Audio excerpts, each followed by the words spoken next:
De crypto, les infos crypto pour ceux qui n'ont pas le temps, le Bitcoin vs certaines cryptos, les gars, vous allez voir, c'est assez étonnant parce que je suis quand même pour un retracement du BTC et pourtant vous avez quelques alts qui se portent vraiment très très bien. On va parler de ça ce matin et on va parler aussi de cette potentielle première bougie rouge en weekly. Du côté du BTC, les gars, on est à 23 378 $, on est plutôt stable, c'est pareil pour Ethereum.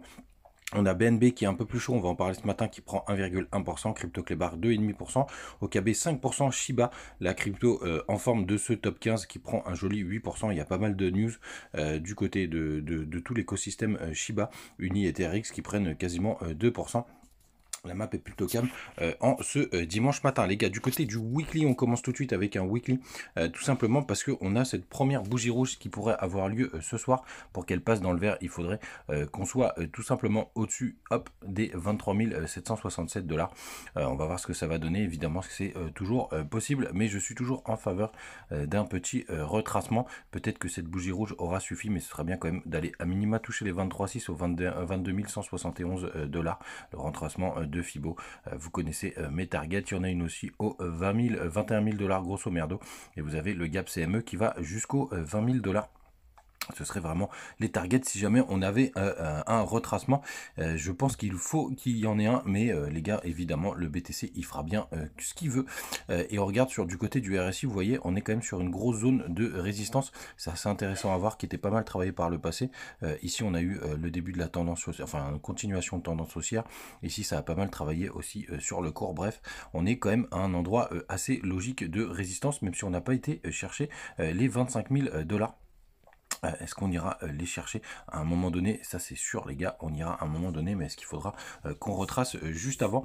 L'avenir nous le dira. Du côté du daily, tout simplement, on voit qu'on est en train de se contracter, hein, avec, pour le coup, pour moi c'est un biseau descendant qui pourrait se former.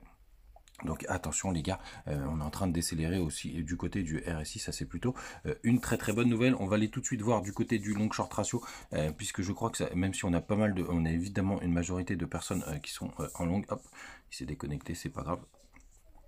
Et voilà, hop, on se remet tout de suite dessus. Et vous voyez, on a quand même une grande majorité de personnes qui est en longue, hein, puisqu'on est à 60%, même si ça se calme un tout petit peu ce matin, hein, rien de vraiment très folichon. Les fundings sont encore positifs, mais ça peut aller. On va voir si ça achète du côté du spot. Mais bref, je pense qu'il faut qu'on nettoie quand même un petit peu avant de repartir du côté des options. Si ça fonctionne ce matin, on va aller regarder ça. Hop, on espère, mais c'est vrai, c'est pas possible de bugger autant. Il n'arrête pas de bugger. Bon les gars, ah si, ça y est, c'est parti. Hop, on va aller regarder. Non, c'est pas le bon. Et on va aller regarder. Donc demain, les options c'est 23 500 $. Donc on est vraiment dans les clous. Et à la fin de semaine prochaine, le Max Payne, il est à 23 000 $. Donc qui pourrait confirmer cette petite correction. Mais c'est vrai qu'il n'est pas très pertinent. Pas de gap CME pour le moment. N'hésitez pas à venir sur le Telegram, hein. On partage toujours plein de petites choses et tous nos petits trades, les gars. Et sinon, je voulais vous parler du BNB parce que je le trouve vraiment très très chaud. Vous voyez, son ATH local, hein, ça veut dire que ça a fait récemment, c'est 335 $. Et vous voyez, ça c'est quand même plutôt bullish, même si ça se calme un peu sur le MACD. On a notamment BNB qui est bullish. Il y a aussi une autre crypto qui est très bullish, même si j'ai meurs d'envie de la shorter. Je ne vais pas rentrer dessus parce qu'il y a beaucoup trop de news. C'est Shiba, regardez qui est vraiment en train de nous faire des choses assez sympathiques, même si ça se calme un peu du côté du 4 heures.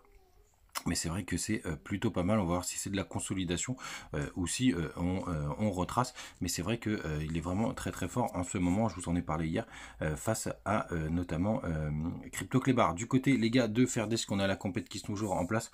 Pour l'instant, je suis troisième. Vous voyez, c'est pour ça que je vous disais, si vous êtes des traders, c'est vraiment sympa Fairdesk parce qu'il y a encore très peu d'utilisateurs. Donc vous pouvez facilement avoir des belles performances. Là, techniquement, si ça restait comme ça, ça me ferait gagner. Je serais troisième. Ça me ferait gagner 5 000 $. Donc ce serait plutôt pas mal, mais évidemment il reste encore 10 jours. Donc c'est plutôt chouette et pas forcément avec des performances ultra positives. Donc les gars, n'hésitez pas à me rejoindre si jamais vous voulez vous inscrire. Il y a les liens en description, je le mettrai sur YouTube et vous l'avez aussi sur le Linktree. Hop, qui va s'afficher et Fairdesk c'est le premier, donc n'hésitez pas les gars si ça vous intéresse, évidemment nous rejoindre sur le Telegram pour parler de tout ça ce soir. Soit je vous ferai un petit top un petit top alt, soit je vous referai quand même une vidéo sur les indicateurs à long terme, mais en tout cas je vous sortirai quelque chose de sympathique ce soir Passez un très très bon dimanche, reposez-vous bien et à tout à l'heure.